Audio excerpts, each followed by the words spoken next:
130 થી વધુ technical talks આપી છે.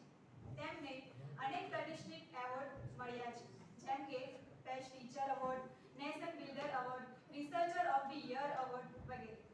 તેમણે 18 પેટન્ટ ફાઇલ કર્યા છે, 6 પુસ્તકો પ્રકાશિત કર્યા છે અને 60 થી વધુ સંશોધન લેખો આંતરરાષ્ટ્રીય પ્રકાશનોમાં છપાયા છે. AI ક્ષેત્રમાં તેમના યોગદાનને કારણે તેમને 2024માં ઇન્ડિયા AIની વુમન ઇન AI શ્રેણીમાં સ્થાન મળ્યું છે. ડોક્ટર મયુરી મહેતા ખરેખર જ આપણા માટે પ્રેરણા સ્ત્રોત અને AI દુનિયામાં એક આગવી ઓળખ છે, જેમનો આજે વિષય છે AI's role in modernizing traditional industries અને demystifying data science. હવે હું પ્રોફેસર હાર્દિક પટેલ સરને વિનંતી કરું છું કે તેઓ પ્રોફેસર ડોક્ટર મયુરી મેડમનું પુષ્પગુચ્છ દ્વારા સ્વાગત કરે.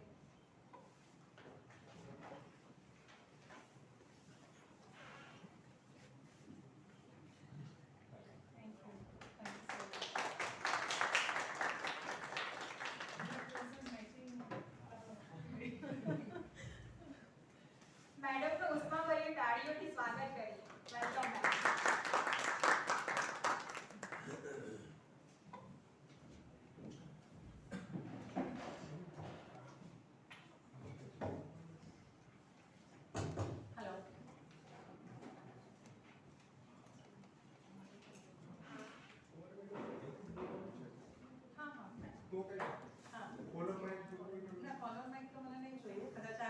Also, even if I do not use mic. Oh, okay. No, I will use mic then.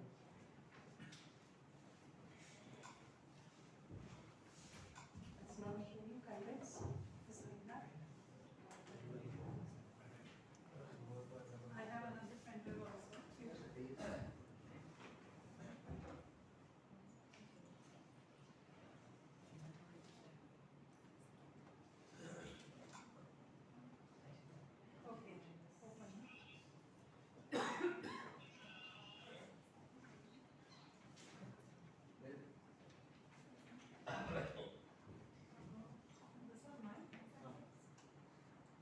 Most favorite subjects, artificial intelligence and data science. Firstly, I would like to thank Principal Dr. Jain, Coordinator Dr. Ravi Sirpara and Co-Coordinator Professor Kajal for inviting me and giving me opportunity to share this, to address this vibrant gathering. Before I start, challenge for me is not to speak on artificial intelligence and data science, but the main challenge is I have to speak in Gujarati. Okay, fine. So I shall try my best to justify. આપણે આગળ વધીએ એ પહેલા મારે જાણવું હતું કે what are your, like, you are from which different disciplines, so that accordingly I can cover the content. So may I please know that are you all from engineering? તમે બધા એન્જિનિયરિંગમાંથી હશે. બીજી કઈ બ્રાન્ચીસ અથવા ડિસિપ્લિનમાંથી છો, એટલે અકોર્ડિંગલી હું કન્ટેન્ટ્સની depth decide કરી શકું. MBA માંથી છો એટલે ફાઇનાન્સ અને ઈ-કોમર્સ એપ્લિકેશન્સ. ઓકે. ફાર્મસીમાંથી છો એટલે ડ્રગ ડિસ્કવરી તમને એપ્લિકેબલ છે. ઓકે. પછી એન્જિનિયરિંગ, ફાર્મસી અને MBA માંથી છો, right? Okay. So keeping this in mind, I'll decide the depth of the topics. Okay. તમારામાંથી કેટલા એકદમ પહેલી વખત AI અને ડેટા સાયન્સનું સાંભળી રહ્યા છો? ઓકે. તમે સૌથી પહેલું થોડું fundamental knowledge. Do you have fundamental knowledge? Yes. AI શું છે એ બધાને ખબર છે? ડેટા સાયન્સ શું છે ખબર છે? MBA અને ફાર્મસી વાળા ખાસ.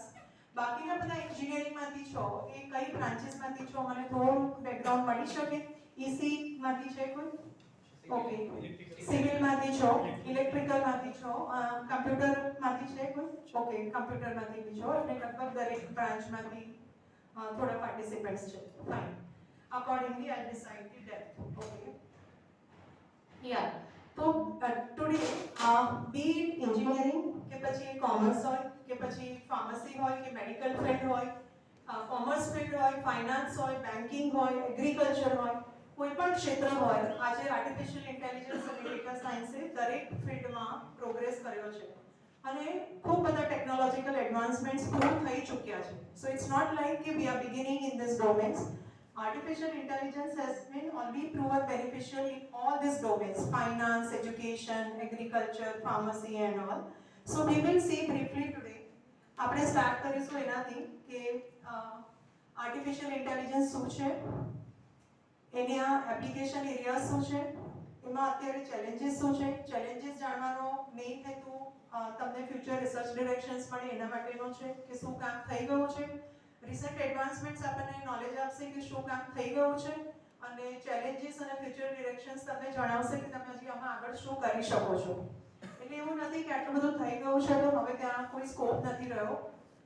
For next 15-20 years for sure, AI and data science are going to be very popular buzzwords in almost every real life sector. તો આપણે જોઈશું કે એનું કારણ શું છે. This would be the flow of my discussion. પહેલા ઇન્ટ્રોડક્શન અને થોડી એડવાન્સીસ ડિસ્કસ કરીશું, પછી રિયલ ટાઈમ એપ્લિકેશન્સ જોઈશું. એમાં હું જુદા જુદા ફિલ્ડને કવર કરવાની કોશિશ કરીશ. બહુ બધા યુઝ કેસીસ છે, but I may give some of the use cases to because all may not be applicable. Moreover, I have limited time, 2 hours, wherein I have to cover AI and data science both. So I may not be able to cover all use cases. Okay. થોડા AI tools discuss કરીશું જેથી તમને ખ્યાલ આવે કે ભલે તમે MBA માં છો કે ફાર્મસીમાં છો, તમે કયા ટૂલ્સનો યુઝ કરીને તમે એપ્લિકેશન્સ ડેવલપ કરી શકો. ઓકે, તો ચાલો આપણે પહેલા જોઈએ કે આર્ટિફિશિયલ ઇન્ટેલિજન્સ શું છે. Right. So these are the buzzwords today. આ બધા થ્રસ્ટ એરિયાઝ છે આજે ટેકનોલોજીમાં, અને આ બધા થ્રસ્ટ એરિયાઝમાં છે AI, machine learning, deep learning, data science. I am sure કે તમે બધાએ આ બધા વર્ડ સાંભળ્યા હશે. IoT, embedded system, cyber security, blockchain, આ બધું જ સાંભળ્યું હશે. બટ તમારામાંથી બહુ ઓછા લોકો એવું જાણતા હશે કે આ બધા જે ટોપિક્સ છે એ ઇન્ડિવિજ્યુઅલી કામ નથી કરતા. They are connected with each other, and when we work on any project, એ બધા એક સાથે, એમાંથી ઘણા બધા ફિલ્ડ એક સાથે કામ કરે છે. તમે કોઈ પ્રોજેક્ટ પર કામ કરો છો તો માની લો કે એમાં ઇમેજીસને પ્રોસેસ કરો છો, બરાબર. માની લો સેટેલાઇટની ઇમેજીસ કોઈ ISRO અથવા તો નાસામાં અથવા તો DRDOમાં પ્રોસેસ થઈ રહી છે, તો ઇમેજીસ એમાં ફિલ્ડ લાગે કમ્પ્યુટર વિઝન. એ ઇમેજીસને પ્રોસેસ કરવા AI અને ડેટા સાયન્સ જોઈએ, એટલે AI અને ડેટા સાયન્સ આવી ગયા. એ પ્રોસેસ કરતી વખતે જ્યારે એનું જે પણ કમ્યુનિકેશન થાય તો એ સિક્યોરિટી મેન્ટેન કરવી પડે, પ્રાઇવસી મેન્ટેન કરવી પડે. તો કદાચ સિક્યોરિટી પણ એમાં આપણને જરૂર પડે, ક્યારેક ક્યારેક આપણને બ્લોકચેનની જરૂર પડે. તો ઘણા બધા ફિલ્ડ્સ બહુ સાથે ભેગા થઈને કામ કરે. તો બધાએ સાંભળ્યું છે કે આ બધા ફિલ્ડ્સ છે, પણ એ કેટલા જોડાયેલા છે અને કઈ રીતે જોડાયેલા છે જાણવું ખૂબ મહત્વનું છે. મોરોવર, તમને ખબર હશે કે જ્યાં જ્યાં આ એક એન્જિનિયરિંગ બ્રાન્ચ છે ત્યાં બ્રાન્ચનું નામ છે મોટે ભાગે AIDS. AI પણ છે ફક્ત, અને DS પણ હોય છે, પણ AIDS એવી બ્રાન્ચ બી છે. અમારે ત્યાં જ BTech in AIDS ચાલે છે સ્કેટ કોલેજમાં. તો એનું નામ AIDS સાથે કેમ છે? Because AI and data science they go together. Data સાયન્સનું મહત્વ નથી અગર જો આર્ટિફિશિયલ ઇન્ટેલિજન્સ ના હોય, અને આર્ટિફિશિયલ ઇન્ટેલિજન્સનું મહત્વ નથી અગર ડેટા સાયન્સ ના હોય. એટલે બંને સાથે જ ચાલે, એ બંને જુદા ના ચાલે. AI is introduced in 1950s, પણ ત્યારથી, અને even I studied in 1999, I studied 2 subjects, artificial intelligence and machine learning, in my MTech course as elective. પણ ત્યાર પછી મેં એને ઘણા વર્ષો સુધી ઉપયોગમાં નહીં લીધો, અને બસ ભણેલો હતો, અને બાકી આપણે ઘણા બધા સબ્જેક્ટ્સ ભણીએ એવી રીતે એક ભણેલો સબ્જેક્ટ હતો. 2015 પછી I started using it again. આજે એનું કારણ શું છે કે આપણે બધા આટલા બધું આર્ટિફિશિયલ ઇન્ટેલિજન્સ અને ડેટા સાયન્સની પાછળ છે? Because digitization of records has been a common practice in almost every real life sector. તમે હેલ્થકેર લઈ લો, ફાઇનાન્સ લઈ લો. આપણે પહેલા બેંકમાં જતા હતા તો આપણે બધું ત્યાં જે આપણે રેકોર્ડ્સ મેન્ટેન થતા હતા એ નોટબુક્સમાં થતા હતા. આપણે હોસ્પિટલમાં જતા હતા, આપણને આપણું નામ, એડ્રેસ, આપણું એજ, આપણું જેન્ડર, જે બધું પૂછતા હતા એ બધું એ લોકો નોટબુકમાં રેકોર્ડ્સ રાખતા હતા. So nothing was available in digital form. Electronic ફોર્મમાં કશું અવેલેબલ નહોતું. But today in every sector digitization has been very common. When you go for any medical imaging, like તમે એક્સરે માટે જાઓ કે MRI માટે જાઓ અથવા હોસ્પિટલ જાઓ અથવા બેંકમાં જાઓ, તો તમારો ડેટા ક્યાં એન્ટર થાય છે? Computer through. એટલે ડિજિટાઇઝેશન થઈ ગયું ઇન્ફોર્મેશન, રાઈટ. એટલે જ્યારથી ડિજિટાઇઝેશન થઈ ગયું ત્યારથી આપણી પાસે ડિજિટલ ડેટા ઉત્પન્ન થવા માંડ્યો, અને ધીરે ધીરે એવું થઈ ગયું કે this has been very common practice, and tons of data is available. Do you know that our mobile devices, they are generating data in exabyte every day? Exabyte is probably you might have heard gigabyte. તમને megabyte અને gigabyte ખબર હશે. gigabyte થી આપણે આગળ જઈએ ને તો 1000 gigabyte એટલે 1 terabyte થાય. બરાબર? અને 1 million terabyte એટલે 1 exabyte થાય. 1 million terabyte 1 exabyte થાય અને રોજ આપણો 1 exabyte થી પણ વધારે મોબાઈલનો ડેટા ડિજિટલ ફોર્મમાં જનરેટ થાય છે. આટલો બધો ડેટા જનરેટ થાય છે. આ ડેટાનું કોઈ મહત્વ નથી અગર આપણે એમાંથી આપણું કામનું નોલેજ ડિરાઈવ ના કરી શકીએ. So data science came into picture that how to analyze this data. We have digital data. જ્યારે તમારી પાસે નોટબુક્સમાં અથવા તો હાર્ડ કોપીમાં ડેટા હોય તો આપણે મેન્યુઅલી એનાલાઇઝ કરીએ. માની લો તમારી પાસે 60 સ્ટુડન્ટ્સના ક્લાસમાં માર્ક્સ છે અને તમારે જોવું છે કે કોના હાઈએસ્ટ માર્ક્સ છે તો તમે શું કરો? એમાં ડેટા સાયન્સની જરૂર નથી, એમાં ફક્ત ડેટા એનાલિટિક્સની જરૂર છે. ડેટા સાયન્સ અને ડેટા એનાલિટિક્સ બંને જુદા ફિલ્ડ્સ છે. તો એમાં ખાલી ડેટા એનાલિસિસની જરૂર પડે. હું સ્કેન કરું મેન્યુઅલી થ્રુ માય આઈઝ કે આ 60 સ્ટુડન્ટ્સમાંથી કોના હાઈએસ્ટ માર્ક્સ છે. And you may mistake also. કદાચ હું 60 સ્ટુડન્ટ્સના માર્ક્સ આઉટ ઓફ 50 ઇવેલ્યુએટ કરી રહી છું અને 49 હાઈએસ્ટ હતા મેં મિસ કર્યા જોવામાં અને હું એવું ડિક્લેર કરું છું કે 48 is the highest marks. I May make mistake. પણ જ્યારે આ જ વસ્તુ તમે કમ્પ્યુટરથી કરાવો ને તો એક્યુરેસી ખૂબ વધે. એક ફાયદો એ થયો. સેકન્ડ, એમાં બહુ ફાસ્ટ, બહુ ઝડપી સેકન્ડ્સમાં કામ થાય. હન્ડ્રેડ્સ ઓફ થાઉઝન્ડ્સ ઓફ રેકોર્ડ્સ હોય તો પણ. એટલે આ બેનિફિટ અગર આટલા નાના ડેટા સેટ માટે થઈ શકે તો પછી પ્રશ્ન એ હતો કે આપણી પાસે ડેટા સેટ જ્યારે thousands of millions of records ન હોય તો કેવી રીતે એનાલાઇઝ કરવું? મેન્યુઅલી તો પોસિબલ જ નથી. 1 કરોડ ડેટા હોય મારી પાસે તો એટલા માટે ડેટા સાયન્સ પોપ્યુલર થયું અને 2012માં ઓલમોસ્ટ લાઈક ટર્મ ઇન્ટ્રોડ્યુસ થયો અને છેલ્લા 1 ડિકેડમાં આટલું બધું પોપ્યુલર થઈ ગયું ડેટા સાયન્સ. કારણ કે આપણે day by day digital data increase કરી રહ્યા છે. તમે 5 વર્ષ પહેલા વિચારો આપણા છોકરાઓ પાસે બી કદાચ મોબાઈલ, કોલેજના છોકરાઓની વાત કરું છું, આપણા કોલેજના સ્ટુડન્ટ્સ જે છે એમની પાસે બી કદાચ મોબાઈલ એટલા બધા નહોતા હોતા. આજે કદાચ દરેક સ્ટુડન્ટ પાસે છે. 5-7 વર્ષ પહેલા નહોતા, કોઈ સ્ટુડન્ટ્સ પાસે હોતા હતા. આજે દરેક પાસે છે. હવે જે દરેક પાસે છે તો પહેલા આપણે ટાઈમ ટેબલ આપતા હતા તો એ લોકો હાર્ડ કોપી લેતા હતા, એની એક પ્રિન્ટ લેતા હતા. હવે એ લોકો શું કરે છે? દરેક વસ્તુમાં પિક્ચર લે છે. સો this is digital data. We are generating digital data every day. તો આના માટે થઈને એઆઈ અને ડેટા સાયન્સ પોપ્યુલર થયા. ધો તે like AI is very old, data science is new, but they go together and they have been very popular because in every sector today we have digital data, plethora of digital data. So this is the evolution of artificial intelligence. આપણે 1955માં પહેલું એક paper લખાયું અને 56ની કોન્ફરન્સમાં એ paper publish થયું અને જે આપણે એઆઈના ગોડફાધર કહીએ છીએ એમને 56માં એ પેપર પબ્લિશ કર્યું અને એઆઈનો કન્સેપ્ટ પોપ્યુલર થયો ત્યારથી. પણ ત્યારથી બસ લોકો ભણતા હતા કે આવું કંઈક છે પણ એટલું બધું યુઝમાં નહોતું. એના પછી મશીન લર્નિંગ ટેકનિક્સ બી 1960ની આજુબાજુ જે ઇન્ટ્રોડ્યુસ થઈ મશીન લર્નિંગ, એટલે મેં પણ 25 વર્ષ પહેલાં ભણ્યો છે મશીન લર્નિંગ, પણ પછી ક્યારેય યુઝ નહોતો કર્યો. રાઈટ? ડીપ લર્નિંગ ઇન્ટ્રોડ્યુસ થયું મશીન લર્નિંગ પછી. આપણે થોડું આના વિશે જાણીએ. આર્ટિફિશિયલ ઇન્ટેલિજન્સ શું છે? અગર હું સિમ્પલ ટર્મ્સમાં એને કહું તો it is a branch of computer science having capability to analyze complex digital data. Artificial intelligence શું કરે છે? જે huge amount of data છે એને એનાલાઇઝ કરે. આપણે જે હાર્ડ ફોર્મમાં જે ડેટા છે એને એનાલાઇઝ કરી શકીએ. એવી રીતે આર્ટિફિશિયલ ઇન્ટેલિજન્સ એવી ટેકનિક છે કે જ્યાં હ્યુજ અમાઉન્ટ ઓફ ડેટા છે એને એનાલાઇઝ કરે અને એમાંથી પેટર્ન્સ અને જે જરૂરનું નોલેજ છે એક્સટ્રેક્ટ કરે. That is in simple words it is artificial intelligence. એ આર્ટિફિશિયલ ઇન્ટેલિજન્સની અમ્બ્રેલામાં ઘણા બધા સબડોમેન્સ છે અને તમે આ બધા સાંભળ્યા જ હશે. Neural network, physiology, natural language processing, right, expert systems, આ બધા એના જુદા જુદા સબડોમેન્સ છે. આ બધા ટ્રેડિશનલ સબડોમેન્સ છે. આજે તમે જુઓ ને તો ઘણા બધા સબડોમેન છે. એટલે આ બધું ઘણું જૂનું થઈ ગયું હવે, રાઈટ? પણ હવે નવા ડોમેન બી છે. આ બધા ડોમેન્સમાંથી મશીન લર્નિંગ અને ડીપ લર્નિંગ એ બંને બહુ જ પોપ્યુલર થયા. એ કેમ બહુ પોપ્યુલર થયા? એટલા માટે પોપ્યુલર થયા કારણ કે મશીનને ઇન્ટેલિજન્ટ બનાવવું હોય, આપણે ઇન્ટેલિજન્ટ હોવું હોય તો આપણી પાસે શું હોવું જોઈએ? નોલેજ. નોલેજ ક્યાંથી મળે આપણને? લર્નિંગથી મળે. આપણને કોઈ પણ ડોમેનમાં નોલેજ જોઈએ તો આપણે લર્ન કરવું પડે, right? So learning is the easiest way to gain knowledge, right? તો આર્ટિફિશિયલ મશીનને ઇન્ટેલિજન્ટ બનાવવું છે તો મશીનને નોલેજ એક્વાયર કરવું પડે. મશીન ક્યાંથી નોલેજ એક્વાયર કરી શકે? ડેટામાંથી. એટલે ડેટા જે છે એમાંથી એ લર્ન કરે અને learning is the easiest way to gate knowledge. So our machines, they learn from the data and they acquire knowledge to perform the tasks which are performed by us. એટલે આપણે જે કામ કરી રહ્યા છીએ મશીન પાસે કરાવવું છે તો એને નોલેજ આપવું પડે અને એ નોલેજ એ ડેટામાંથી લે અને આપણે કહી શકીએ કે જ્યારે એ જ કામ મશીન કરી રહ્યું છે તો it has been automated, right? So this is how machine learning has been very popular. તો મશીન લર્નિંગ જે હતું એ નાના ડેટા સેટ પર કામ કરી જ રહ્યું હતું, બહુ સારું જ હતું. મશીન લર્નિંગના ઘણા બધા અલ્ગોરિધમ્સ છે.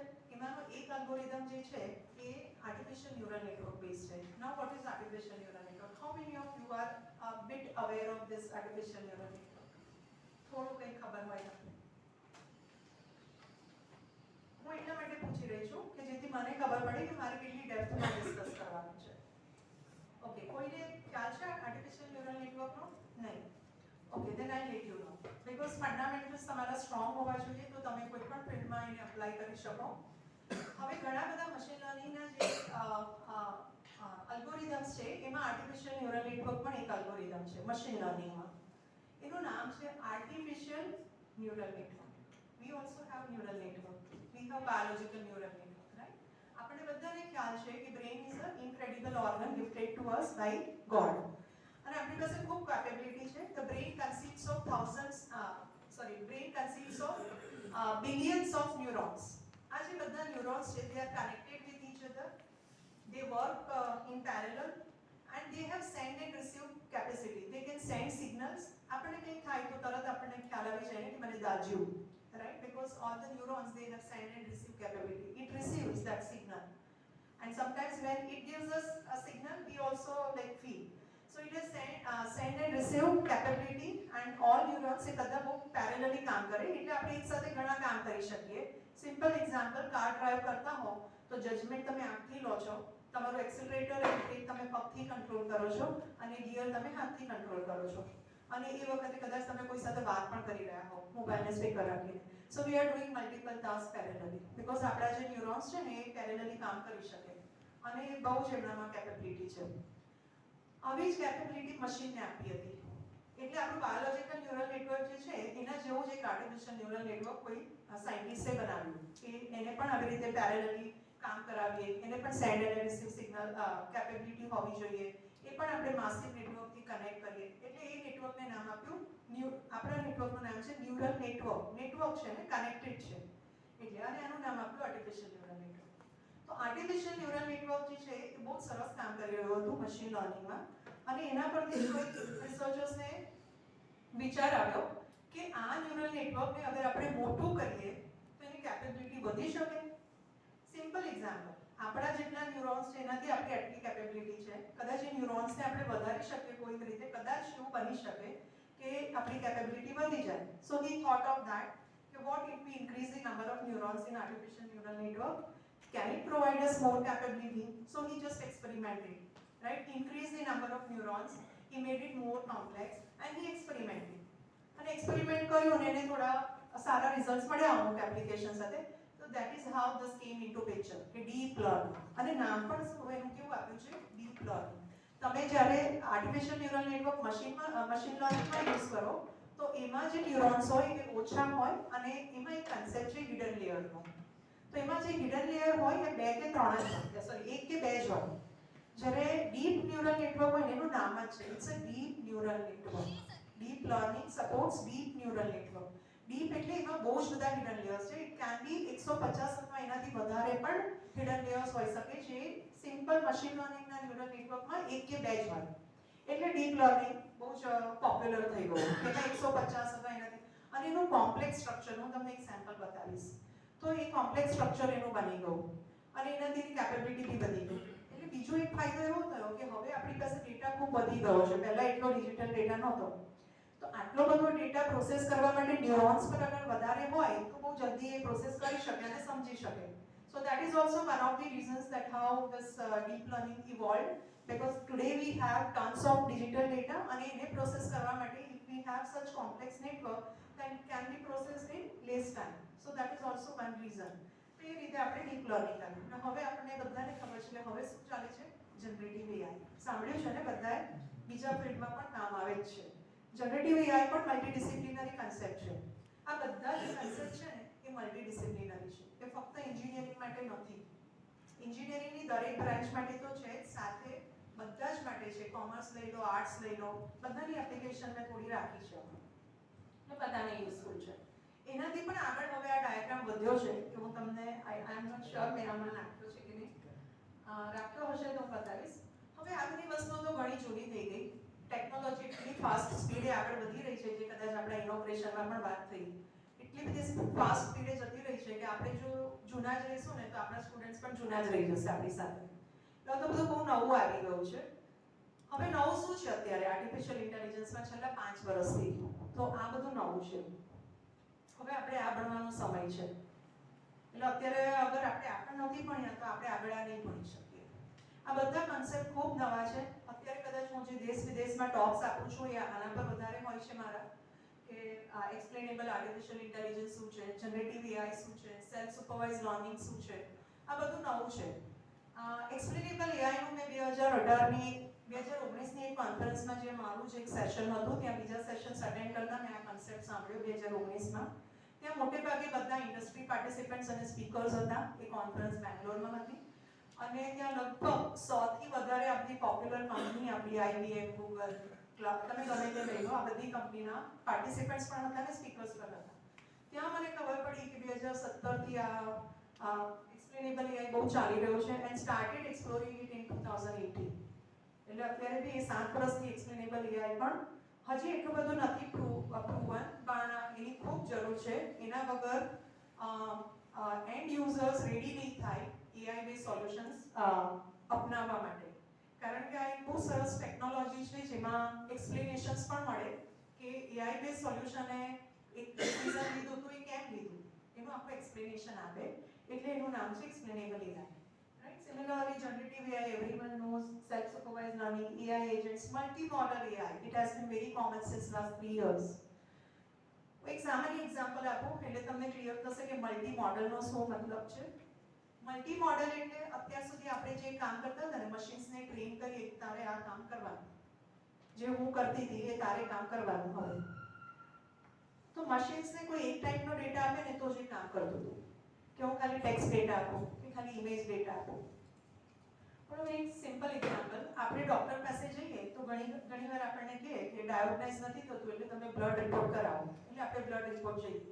બ્લડ રિપોર્ટ પહેલા ડોક્ટરે આપણને ફિઝિકલ એક્ઝામિનેશનથી ચેક કર્યા હોય, બરાબર? ફિઝિકલ એક્ઝામિનેશનથી ડોક્ટરને ક્લિયર નથી થઈ રહ્યું કે આ શું તકલીફ છે પેશન્ટને, એટલે આપણને બ્લડ રિપોર્ટ, યુરિન રિપોર્ટ્સ માટે મોકલે. ઘણીવાર એનાથી પણ ક્લિયર નથી થતું એમને.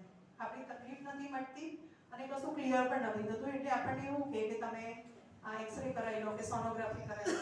એટલે ત્રીજી વસ્તુ, એટલે 3 વસ્તુ ભેગી થઈ: physical examination, second blood reports, urine reports, અને થર્ડ શું થયું? Medical image modality. હવે આ બધો ડેટા અલગ અલગ છે. ડોક્ટરે જે એનાલાઇઝ કર્યું એ કદાચ એ ક્યાંક એન્ટ્રી કરે છે કે આ બધા સિમ્પટોમ્સ ઓબ્ઝર્વ થયા, કે એમને સ્કાર્સ છે કે જે પણ છે, રાઈટ? સેકન્ડ, એમને જે રિપોર્ટ્સ મળ્યા એમાંથી અમુક વેલ્યુ નાખી કે આ નોર્મલ રેન્જની વેલ્યુ છે, માની લો બ્લડ સુગર વધી ગઈ છે કે આ છે, સો ધેટ ઇઝ એન્ટર્ડ. અને થર્ડ, પહેલા એની સાથે તમારી ઇમેજની સાથે હંમેશા એક સોનોગ્રાફર હોય રેડિયોલોજી સેન્ટરમાં, એક રિપોર્ટ આપે ઇમેજ સાથે. તો એમાંથી થોડુંક આપણને જાણવા મળે ડૉક્ટરને અને એ બધી એક ડિસિઝન લેવાય કે આ છે. હવે અત્યાર સુધી આપણે ઓટોમેટ કરી રહ્યા હતા બધું, પણ આપણે મશીન્સને ફક્ત એક ટાઈપના ડેટા પરથી ડિસિઝન લેવાનું શીખવાડ્યું હતું કે ખાલી બ્લડ રિપોર્ટનો ટેક્સ્ટ ડેટા આપ્યો હોય અથવા ફક્ત ઇમેજ આપીને, અલ્ટ્રાસાઉન્ડ ઇમેજ, અને એને ડિસિઝન લેવાનું કે આ નોર્મલ છે કે એબનોર્મલ. બરાબર? પણ હવે એ ચાલી રહ્યું છે, આપણને બી ખબર છે કે જ્યારે ડૉક્ટર 3 પ્રકારના ડેટા પરથી જો વધારે એક્યુરેટ ડિસિઝન લઈ શકી રહ્યું હોય તો એનો મતલબ મશીન પણ જુદી જુદી ટાઈપના ડેટા પરથી વધારે એક્યુરેટ ડિસિઝન લઈ શકે. ફક્ત ટેક્સ્ટ ડેટા કે ફક્ત ઇમેજ ડેટા ના આપવો જોઈએ, એને મલ્ટિપલ ટાઈપનો ડેટા આપવો જોઈએ. So that is called multi modal AI. So now all the big companies, OpenAI, Meta, Google, they are training their models with multimodality. એટલે આ કન્સેપ્ટ હમણાં ખૂબ પોપ્યુલર થયો છે. ડેટા સેટ્સની સ્કેર્સિટી છે કારણ કે એવા ડેટા સેટ્સ અવેલેબલ જ નથી, એટલે થોડું ચેલેન્જિંગ ટાસ્ક છે. પણ જ્યારે તમે નવા ડોમેનમાં કામ કરો ત્યારે એ ચેલેન્જિંગ ટાસ્ક જ થાય.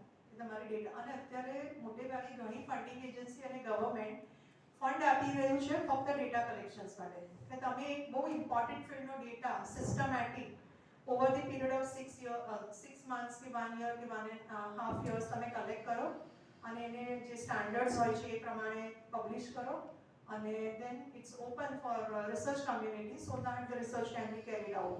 Like, તો એવું પણ અત્યારે ખૂબ ચાલી રહ્યું છે કે તમે ડેટા માટે ફક્ત પૈસા મળે, ડેટા કલેક્શનના છે, અને આ બહુ મોટી ચેલેન્જ છે સારો ડેટા હોવો. તો આ બધા નવા ફેડરેટેડ લર્નિંગ, બધાને આપણને મશીન લર્નિંગમાં સુપરવાઇઝ અને સુપરવાઇઝ લર્નિંગ ખબર છે, પણ ફેડરેટેડ લર્નિંગ પણ ખૂબ ઇમ્પોર્ટન્ટ છે ડેટા પ્રાઇવેસી અને કમ્યુનિકેશન કોસ્ટ ઘટાડવા માટે, ડેટા પ્રાઇવેસી વધારવા માટે. ત્યાં ડિસ્ટ્રીબ્યુટેડ સાઇટ્સ પર લર્નિંગ થાય. તો આ બધા નવા કન્સેપ્ટ છે. મેં તમને કહ્યું હતું કે આપણું જે ટ્રેડિશનલ ન્યુરલ નેટવર્ક હતું, જે અમે વર્ષો પહેલા ભણ્યા હતા, 25 વર્ષ પહેલા, તો એ આ હતું જેમાં એક જ હિડન લેયર હોય. આ 3 કલરના તમને લેયર્સ દેખાય છે, બ્લુ, ગ્રીન અને યલો. એમાં હંમેશા પહેલું લેયર જે હોય ને ન્યુરલ નેટવર્કમાં, એ ઇનપુટ લેયર કહેવાય. જે લાસ્ટ હોય એ આઉટપુટ લેયર કહેવાય, અને વચ્ચે જેટલા પણ લેયર્સ હોય એ બધા હિડન લેયર્સ કહેવાય.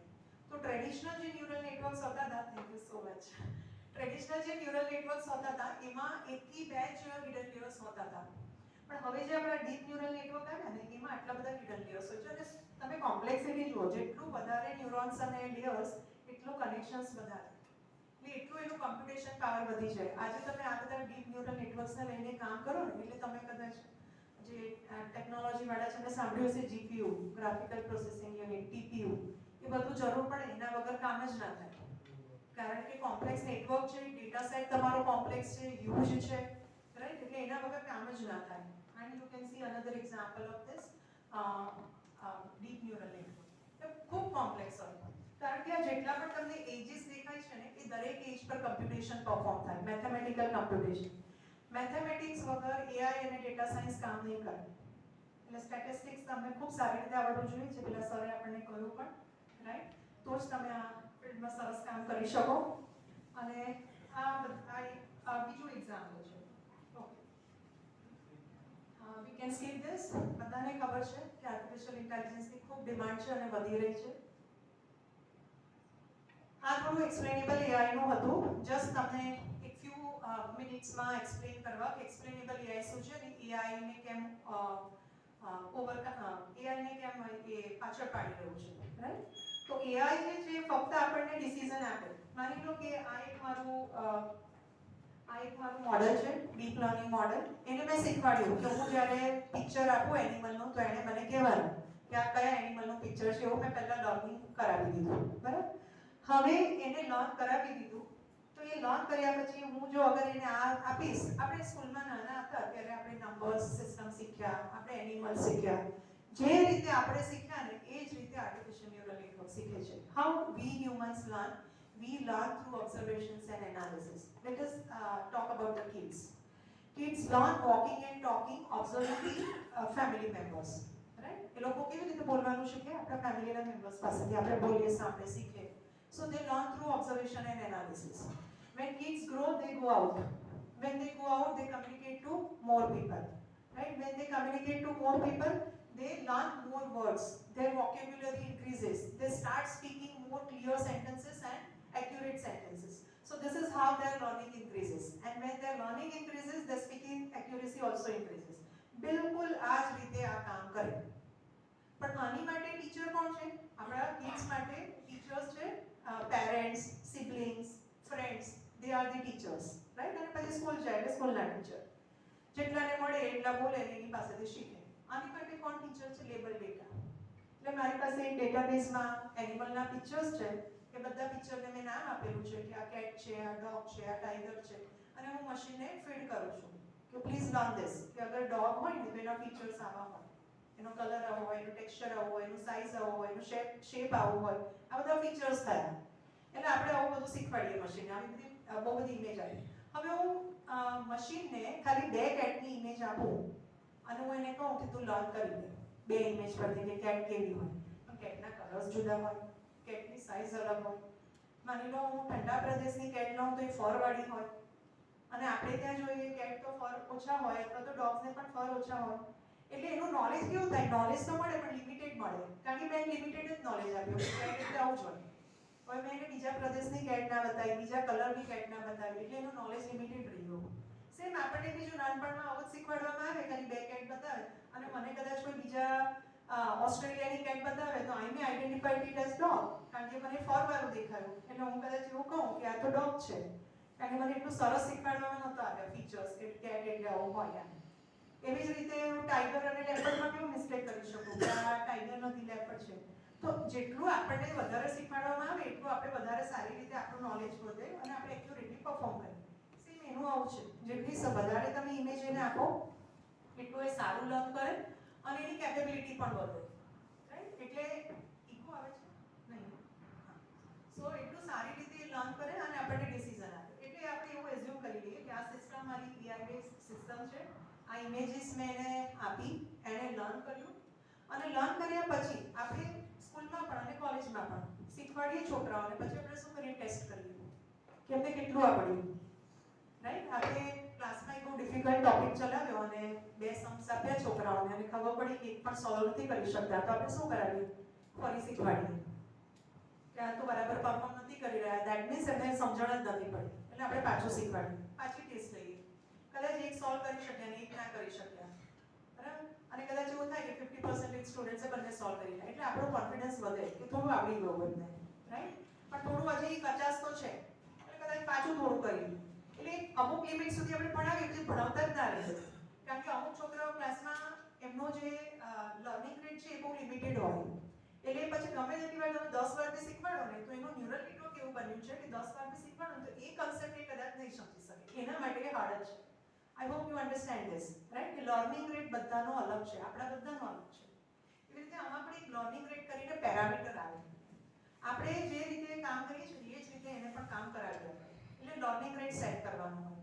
એટલે કદાચ હું 3, 4, 5, 10 વાર ટ્રેનિંગ આપું એટલે એને બહુ સારું લર્ન કરી દીધું, પછી મેં જોયું કે 10 થી 20 વાર બી ટ્રેનિંગ આપીને તો પરફોર્મન્સ તો સેમ જ છે, ઇમ્પ્રૂવ ના થયું, જે મિસ્ટેક થતી હતી એ થાય જ છે અને જે કરેક્ટલી આઈડેન્ટિફાઈ, એટલે ધેન આઈ શુડ સ્ટોપ, કારણ કે હવે ઇમ્પ્રૂવ નથી થતું. હું એક છોકરાને 5 વાર શીખવાડું છું, એ નથી આવડી રહ્યું, હવે બીજી 5 વાર મેં કોશિશ કરી પણ છતાંય એને ઇમ્પ્રુવમેન્ટ નથી, ધેન આઈ શુડ સ્ટોપ. મારે એવું એક્સેપ્ટ કરી લેવું જોઈએ કે હવે એ નહીં સમજી શકે, કારણ કે એની કેપેબિલિટી જેટલી.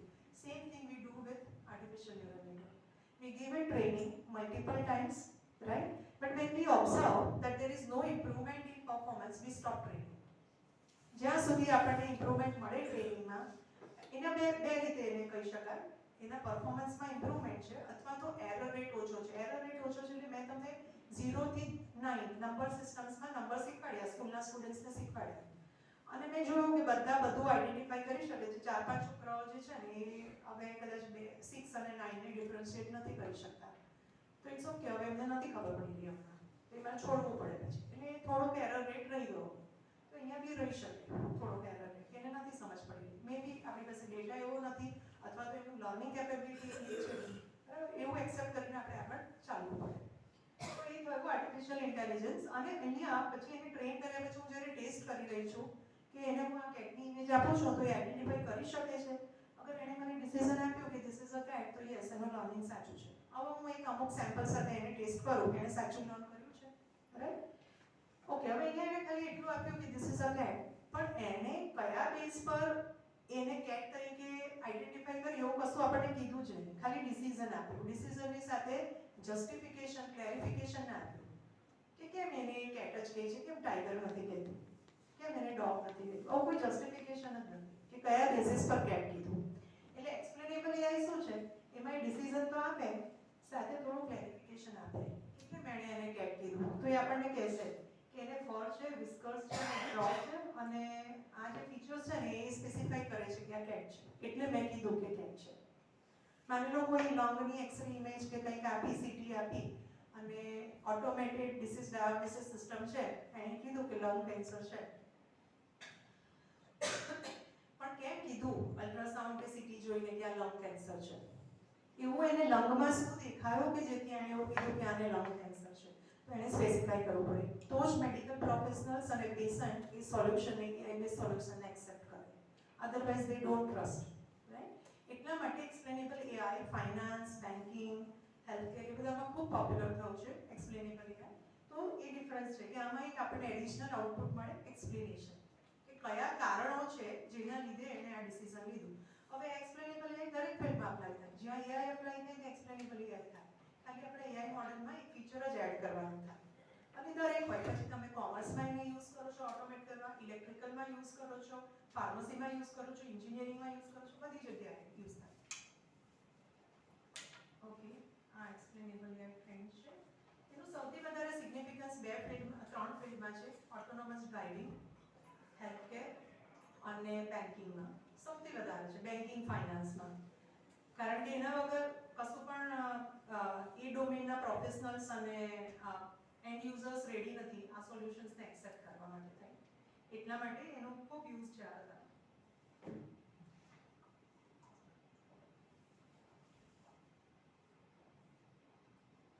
અમે ઓલરેડી તમને વાત કરી દીધી કે કેવી રીતે ઇવોલ્યુશન થયું એઆઈનું. એના ત્રણ મુખ્ય કારણો છે. પહેલું ડિજિટાઇઝેશન ઓફ રેકોર્ડ્સ. દરેક ફિલ્ડમાં ડિજિટાઇઝેશન થઈ ગયું છે, હ્યુજ અમાઉન્ટ ઓફ ડેટા છે. Second, A huge amount of data હોય પણ એની સામે એ હ્યુજ અમાઉન્ટ ઓફ ડેટાને પ્રોસેસ કરવા માટે એવા રિસોર્સિસ કે એલ્ગોરિધમ્સ ના હોય તો ડેટા ગાર્બેજ કહેવાય. એટલા માટે ધીરે ધીરે કમ્પ્યુટિંગ પાવર્સ વધ્યા, જીપીયુ, ટીપીયુ, આવું બધું કન્સેપ્ટ આવ્યો. આપણે સીપીયુ વાપરીએ છીએ મશીનમાં. સીપીયુ તમે બધાએ સાંભળ્યું છે. સીપીયુની કેપેસિટી એક લેવલ સુધીની છે.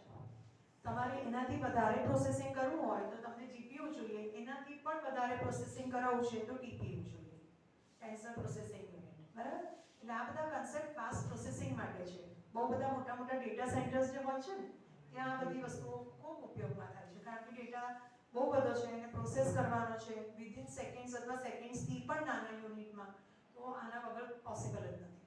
એટલા માટે આ બધા કન્સેપ્ટ્સ આવ્યા. એટલે આપણી પાસે કમ્પ્યુટેશન પાવર તો ખૂબ વધ્યો. સિમ્પલ એક્ઝામ્પલ, 25 વર્ષ પહેલા અમે કોલેજમાં હતા તો અમારી કોલેજના મશીન પર જે રેમ હોતી હતી એ 32 MB મેગાબાઇટ રેમ હોતી હતી. બરાબર? આજે આપણા મશીન્સમાં 16 GB રેમ હોય છે, કોમન. પછી તમે સારા મશીન લો કોલેજમાં તો એની તો કદાચ 32 પણ હોય, અને બહુ સારા જે મશીન્સ કહું છું એમાં તો ખૂબ વધારે રેમ હોય, 1 TB ની બધી જીપીયુ સાથે રેમ હોય. એટલે એટલો બધો પ્રોગ્રેસ કમ્પ્યુટિંગ પાવરમાં થઈ ગયો છે, અને એ પણ રીઝનેબલ પ્રાઇસ. અમારી 32 MB અમારા મશીન્સ હોતા હતા, પણ જો એને ઇન્ક્રીઝ કરવું હોય 62 MB સાથે તો પણ એટલી બધી હાઈ કોસ્ટ હતી. કોઈ પણ ટેકનોલોજી નવી હોય ત્યારે એની પ્રાઇસ વધારે હોય, પછી ધીરે ધીરે કોમન થઈ જાય. મોબાઈલ નવા હતા તો મોંઘા હતા, હવે કોમન છે. તો એટલે હવે આપણી પાસે ઇન્ક્રીઝ કમ્પ્યુટેશન પાવર પણ છે, અને બહુ સરસ ડેટા સાયન્સના લીધે અલ્ગોરિધમ્સ પણ બધા ફાસ્ટ ડિઝાઇન થઈ ગયા છે. એટલે ભલે ગમે તેટલો મોટો અને કોમ્પ્લેક્સ ડેટા હોય એને બહુ ઓછા સમયમાં આ કમ્પ્યુટિંગ પાવર અને અલ્ગોરિધમથી આપણે પ્રોસેસ કરીએ છીએ કોઈ પણ ફિલ્ડમાં. રાઈટ? એટલા માટે એ પોસિબલ થયું છે. સૌથી મહત્વની વાત, ડેટાનો જનરેટ કરીએ છીએ આપણે, પણ ટેક્સ્ટ ડેટા પ્રોસેસ કરવો કમ્પ્યુટર માટે બહુ ઈઝી છે. ટેક્સ્ટ ડેટા ટેક્સ્ટમાં હોય. સ્ટુડન્ટનો ડેટાબેઝ છે, સ્ટુડન્ટનું નામ, enrolment number, subject 1 marks, subject 2 marks, આવી રીતે મારી પાસે ટેક્સ્ટમાં ડેટા છે.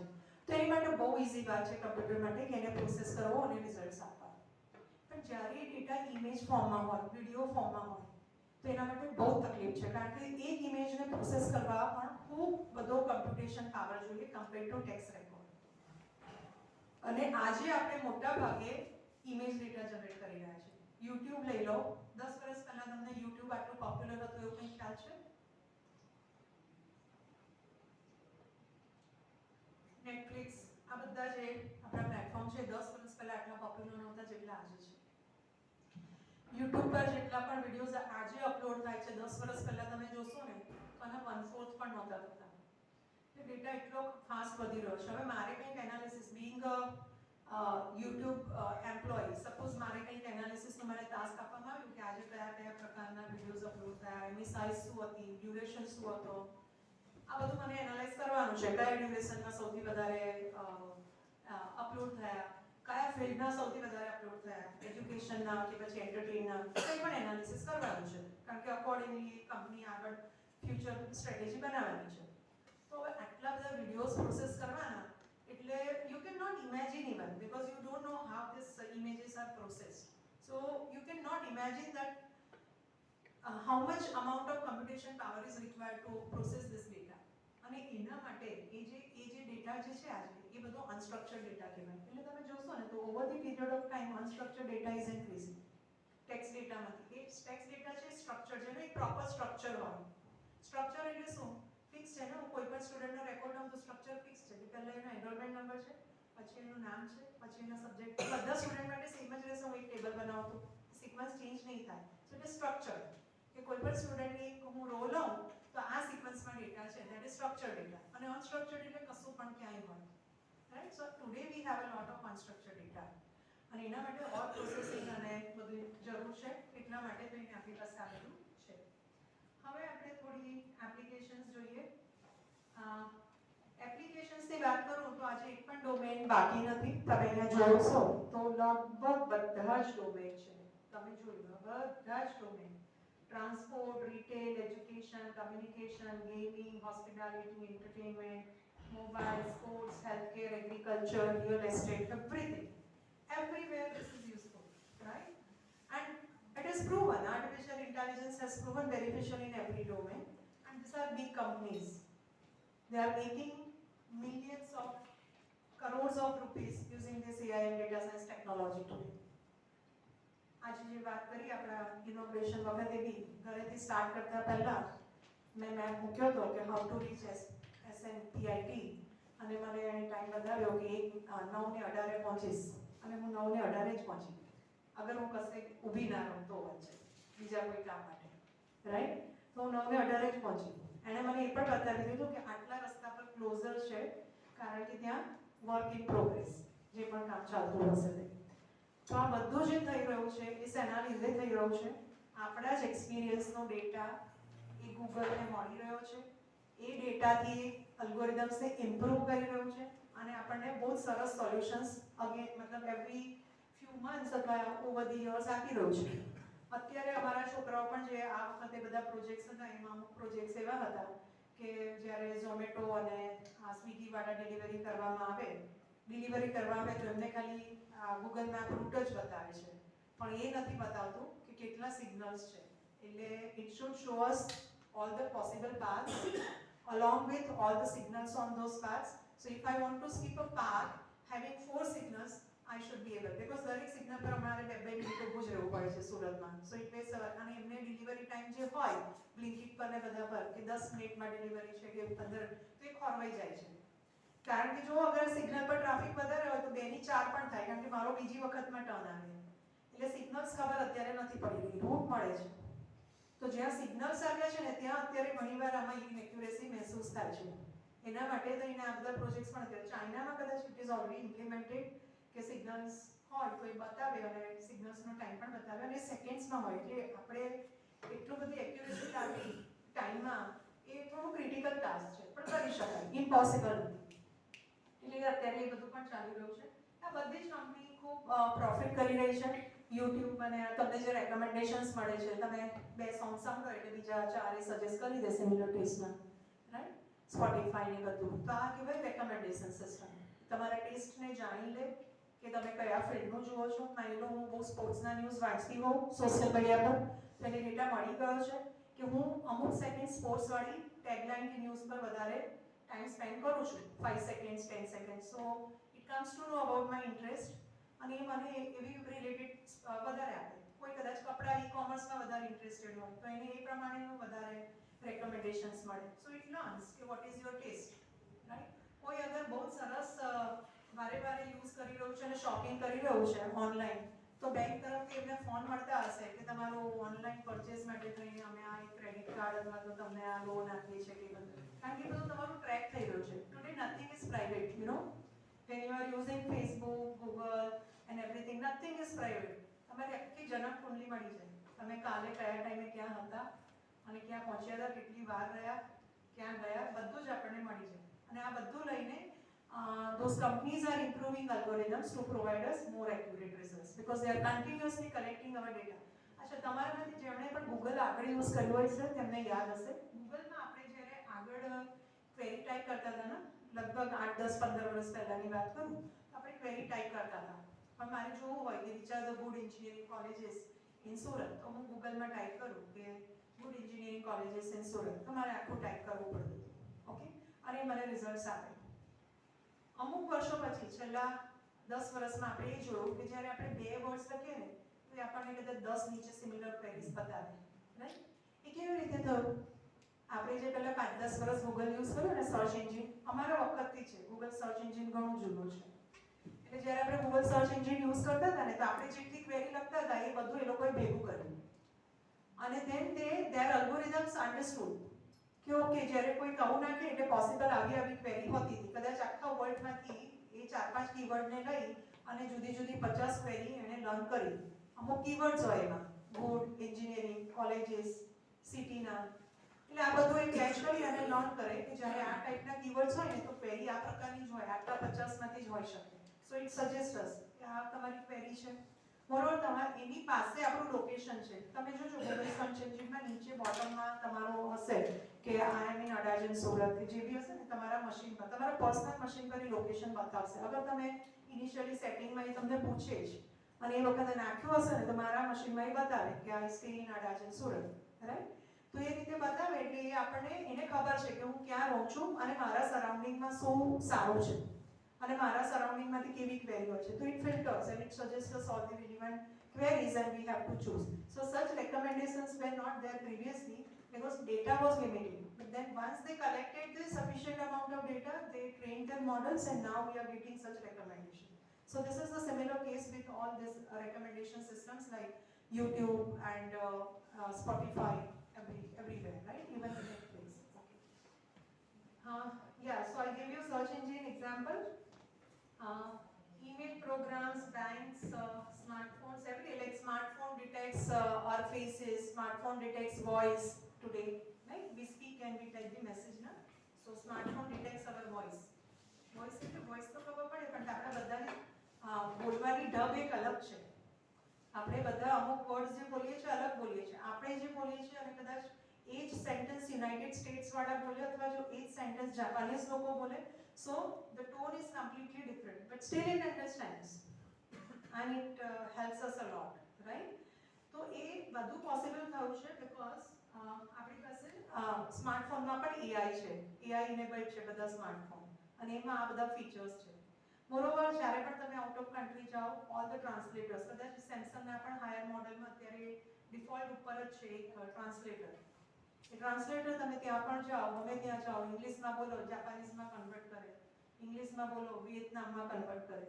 I used it a lot during my recent 2-week Japan trip because everyone, even in our country, educated people understand English.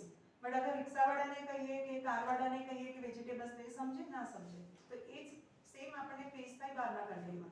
They understand Japanese, they don't understand English. So I speak in English and translator immediately shows the same message in Japanese and I show you. Right?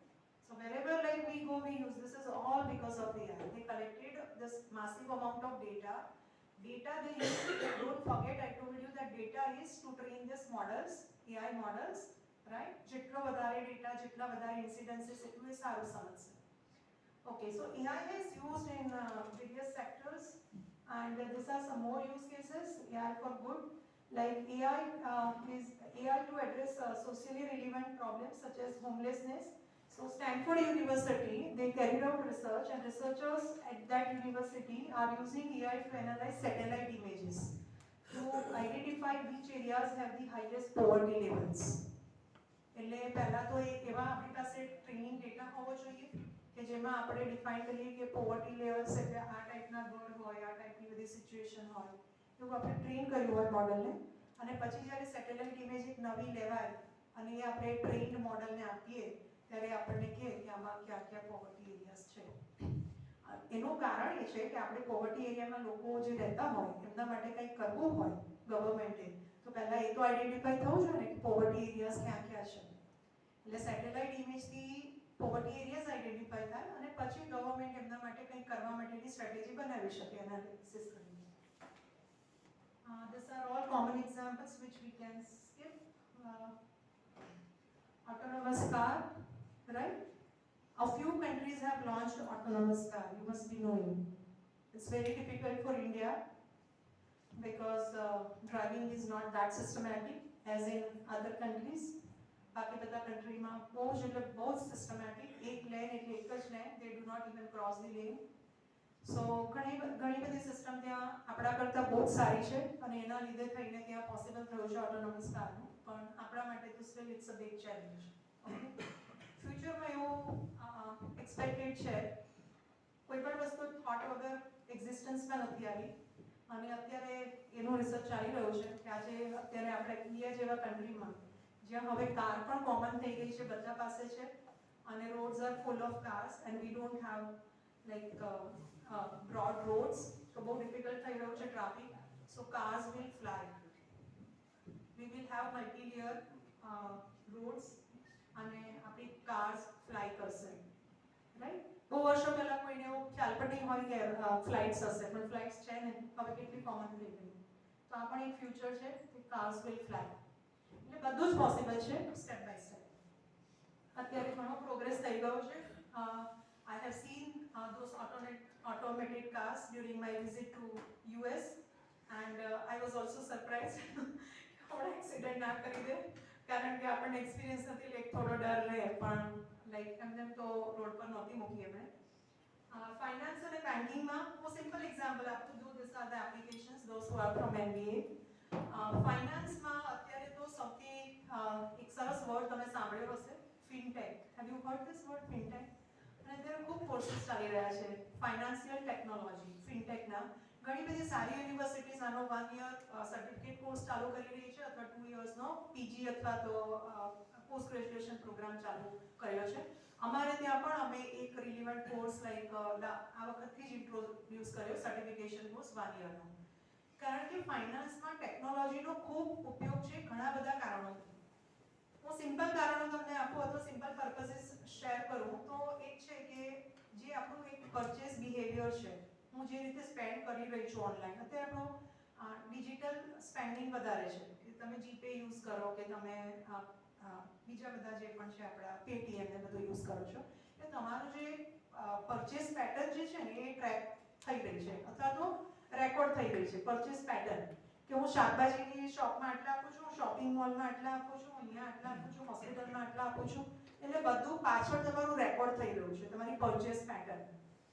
હવે તમારી purchase pattern પ્રમાણે banking sectors તમને scheme આપે અને એમને ખબર પડે કે તમને કદાચ આની નીડ છે અથવા તો તમે આમ વધારે કરી રહ્યા છો તો તમારા માટે બધા સ્પેશિયલ કાર્ડ્સ હોય કે આ સ્પેસિફિકલી તમે બહુ ટ્રાવેલ કરતા હો. સપોઝ હું બહુ ટ્રાવેલ કરું છું અને હું બહુ ટિકિટ્સ બુક કરું છું તો મારા માટે ટ્રાવેલ પ્રિવિલેજીસ માટે મને કાયમ એક્સિસ બેંકમાંથી ફોન આવે કે તમે આ કાર્ડ લેશો ને તો તમારા ટ્રાવેલ પ્રિવિલેજીસ બહુ જ હશે અને મને આખા એક્સપ્લેન કરે કે તમને અધરવાઇઝ બી લાઉન્જમાં આપણને એક્સેસ તો હોય પણ આ લાઉન્જમાં તમને મલ્ટિપલ લાઉન્જમાં આમ થશે તેમ થશે, તમે અહીંયા આટલા સ્પેન્ડ કરો છો તો તમને વધારે બચશે આઉટ ઓફ કન્ટ્રીમાં. સો દે ટ્રેક કે હું મારી પાસે ફોરેક્સ કાર્ડ બી છે, હું મલ્ટિપલ કન્ટ્રીઝમાં ફોરેન કરન્સી સ્પેન્ડ કરું છું, તો મને પછી એનાથી પણ આગળ લેવલનો મને ફોન આવે કે તમે આ ફોરેક્સ કાર્ડ યુઝ કરો છો એના કરતાં તમે આમ કરો તો તમને વધારે બેનિફિટ્સ થશે. એટલે they keep track of our routine spending patterns અને દે ઓફર. સેકન્ડ, તમારા બેંકમાં જે અમાઉન્ટ ક્રેડિટ થાય છે, બેલેન્સ મેન્ટેન કરો છો, એના પરથી તમને ફોન આવે છે કે તમને આટલી અપ્રૂવ પ્રી લોન મળશે, તમને આટલી કાર લોન મળી શકે છે, તમને ક્રેડિટ કાર્ડ ઓફર, એ બધું તમારું રેકોર્ડ થાય છે પાછળ. તમારી આ બધું જ તમારું પરચેસ પેટર્ન એન્ડ એવરીથિંગ અને તમારા અકાઉન્ટની details. So all this is like even after offering that personal loan and housing loan, the loan interest rate is also predicted by the AI models, prediction models. They help them. Even they divide all the customers in bank in different segments. આટલા જે છે ને બહુ saving કરે છે, આ જે બધા કસ્ટમર્સ છે ને એ બહુ જ પૈસા વાપરે છે, આ જે બધા કસ્ટમર્સ છે ને એ બધું અત્યારે માની લો બહુ ટ્રાવેલ છે, so they divide. So this is a clustering algorithm of unsupervised loan. એટલે આવા બધા કન્સેપ્ટ છે આપણા એઆઈમાં, સુપરવાઇઝ્ડ અનસુપરવાઇઝ્ડ. આ ક્લસ્ટરિંગ બી કન્સેપ્ટ છે. તો એ ક્લસ્ટરિંગના કન્સેપ્ટથી all the customers of bank they are divided in different groups and then they are targeted for different plans, different strategies. બહુ બધો ઘણો ઉપયોગ છે આમાં. એ સિવાય સિક્યોરિટી જે છે ફિનટેકમાં એ ખૂબ આવે છે કે આપણા જે ફાઇનાન્શિયલ ટ્રાન્ઝેક્શન્સ છે એ બધા સિક્યોર હોવા જોઈએ. AI in movies, it's not new, it's there since 2000. બહુ બધી મૂવીઝમાં AI નો કન્સેપ્ટ યુઝ થયો છે પણ પહેલા બહુ ફોરેનમાં જ યુઝ થતો હતો. અવતાર 2 થી આપણે કદાચ બધા બહુ જાણવા મળ્યા AI નો ઉપયોગ.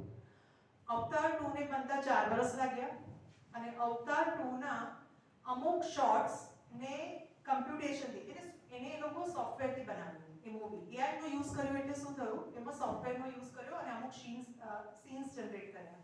અમુક સીન્સને જનરેટ કરવા માટે એમને 6 થી 7,000 કલાક લાગ્યા. 6 થી 7,000 કલાક લાગ્યા. અવતાર 2 ની વાત કરું છું. પણ જ્યારથી જનરેટિવ AI આટલું પોપ્યુલર થઈ ગયું છે ને, તો the same work is done in very very very less time. હું તમને હમણાં ટ્રેલર પણ બતાવીશ આના પછી. જે સ્ટાર્ટઅપ છે આપણા ઇન્ડિયાનું, ચંદીગઢના એક સ્ટુડિયોનું, બહુ સરસ ફંડ મળ્યું છે અને આખી movie AI generated. Characters, scenes, dialogues, music, everything is AI generated. એટલે હવે જનરેટિવ AI ખૂબ ચાલી રહ્યું છે. AI તો થઈ ગયું. એ ઘણી બધી મૂવીમાં ઉપયોગ થયો છે અને મૂવીમાં પણ એ લોકો ઘણા બધા પર્પઝેસથી યુઝ કરે છે એન્ટરટેનમેન્ટ ફિલ્ડમાં.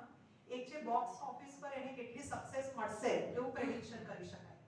સ્ક્રિપ્ટ આખી રાઇટ કરી શકાય, મ્યુઝિક જનરેટ કરી શકાય, અમુક સીન્સ ક્રિએટ કરી શકાય. એટલે ઘણા બધા કારણો માટે થઈને મૂવીમાં પણ એન્ટરટેનમેન્ટમાં યુઝ થાય છે. And some of you must be knowing that Japan is a very popular country for animation. બધા કેરેક્ટર્સ મોટા ભાગના આપણા જે બન્યા છે ને એ બધા ત્યાંથી જ બન્યા છે. And I witnessed it. લોકો એ જ પ્રકારના કપડાં પણ પહેરે, હેલો કિટીના ને, મતલબ નોર્મલી જે ટીનેજ ગર્લ્સ છે આખો hello kitty, you feel like you are scene hello kitty in real. તો એ બહુ જ બધા આ બધા જે કેરેક્ટર્સ છે ત્યાંના છે અને બહુ જ મોટી ઇન્ડસ્ટ્રી છે એનિમેશનની જાપાનમાં. અને આ ઘણી બધી મૂવીઓમાં યુઝ થયું છે અને આ બધા પર્પઝિસ છે. સી આ બધા પર્પઝિસ માટે AI યુઝ થઈ રહ્યું છે અત્યારે. ઇટ્સ નોટ કે it should be or it will be. થઈ રહ્યું છે અત્યારે. અને આ બધા ટૂલ્સ છે. અગર કોઈ એક ફિલ્ડમાં, એટલે તમને બધાને ખ્યાલ હશે એક ફિલ્મ એનિમેશનના કોર્સિસ આવે, ગેમ્સ એન્ડ એનિમેશનના, અને એ કોર્સિસના બધા સોફ્ટવેર જનરલી લોકોને ભણાવતા હોય છે. આ છે મેં જે તમને કીધું છે trailer for an AI generated movie, right. આની સાથે મેં બ્રેકેટમાં રાખેલું હતું જે મેં રિપીટ પ્લે ધીસ. પણ અહીંયા મ્યુઝિક નહીં હોય, સ્પીકર્સ નહીં હોય ને. જો સ્પીકર હોય તો પેલું નહીં કરું અહીંયા આ રહી તે કર્યું. આ જોયું પણ આમાં કેટલું તમે સાંભળશો તો તમને વધારે મજા આવશે. Just a second.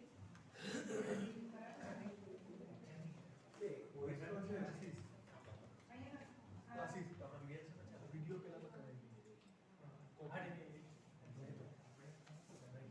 પેનડ્રાઈવ છે.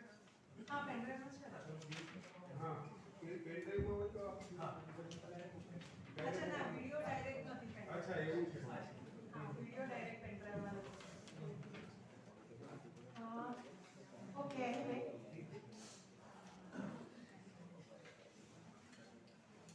આ મૂવી એક્સપેક્ટેડ હતું આ મંથમાં રિલીઝ થવાનું, પણ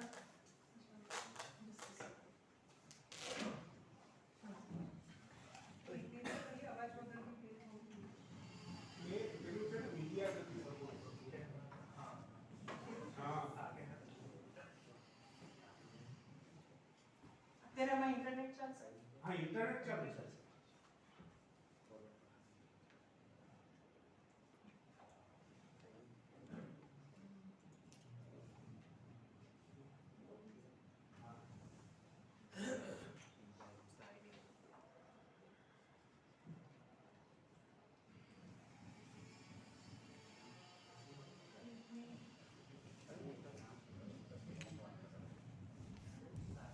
આ સ્ટુડન્ટ છે સિલેક્ટ. नहीं नहीं यही चलता है SNPAD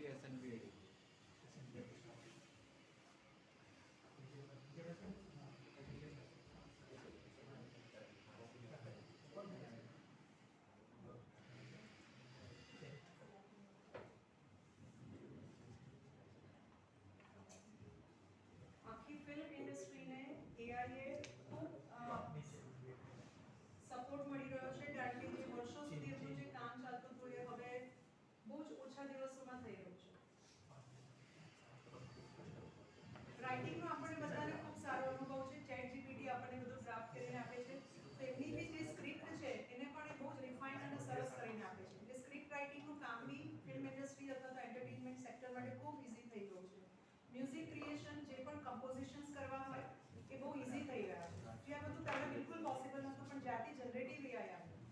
ત્યારથી આ બધું બહુ ઇઝી થઈ ગયું છે. જનરેટિવ એઆઈમાં પણ ખૂબ પ્રોગ્રેસ થઈ ચૂક્યો છે છેલ્લા 5 વર્ષથી, અને સ્ટુડન્ટ્સ પણ મારા બહુ સારું કામ કરી રહ્યા છે જનરેટિવ એઆઈમાં, લાઈક બીટ મેડિકલ ઓર bit music, entertainment.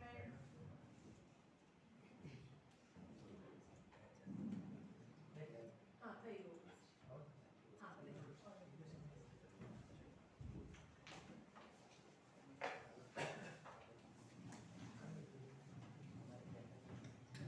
No more. 40 सब थोड़ी थोड़ी चली जाए. ના